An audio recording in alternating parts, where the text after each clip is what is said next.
तेलंगाना के वजीर सेहत हरीश राव ने नेकलेस रोड पर वर्ल्ड ब्रेस्ट कैंसर बेदारी वॉक और मैराथन को झंडी दिखाकर रवाना किया। इस मौके पर हरीश राव ने कहा कि अक्टूबर का महीना पूरी दुनिया में छाती के कैंसर से आगाही के महीने के तौर पर मनाया जाता है, ताकि लोगों को ब्रेस्ट कैंसर के बारे में आगाह किया जा सके, जो तेजी से फैल रहा है। इन्होंने कहा कि छाती के कैंसर के बारे में बेदारी पैदा करने के हिस्से के तौर पर वॉक और मैराथन का एहतमाम करना एक अच्छा ख्याल है। हरीश राव ने कहा कि मौजूदा तर्ज जिंदगी और बदले हुए खाने की आदत वगैरह की वजह से बाज़ लोग कम उम्र में ही बीमारियों का शिकार हो जाते हैं।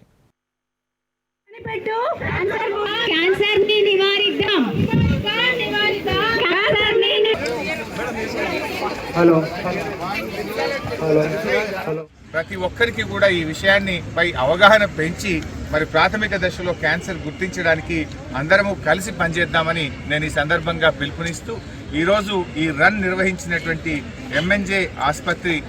మా సూపరింటెండెంట్ గారు, డాక్టర్లు, నర్సింగ్ సిబ్బంది, మరి అదేవిధంగా వైద్య ఆరోగ్య శాఖ అధికారులందరినీ కూడా నేను మనస్ఫూర్తిగా అభినందిస్తూ ఈ నెల అంతా కూడా అన్ని జిల్లాల్లో అన్ని మెడికల్ కాలేజీలు, అన్ని ఆసుపత్రులు, ప్రభుత్వ ప్రైవేట్ స్వచ్ఛంద సంస్థలు పెద్ద ఎత్తున ర్యాలీలు, చర్చా కార్యక్రమాలు, అవగాహన పెంచడానికి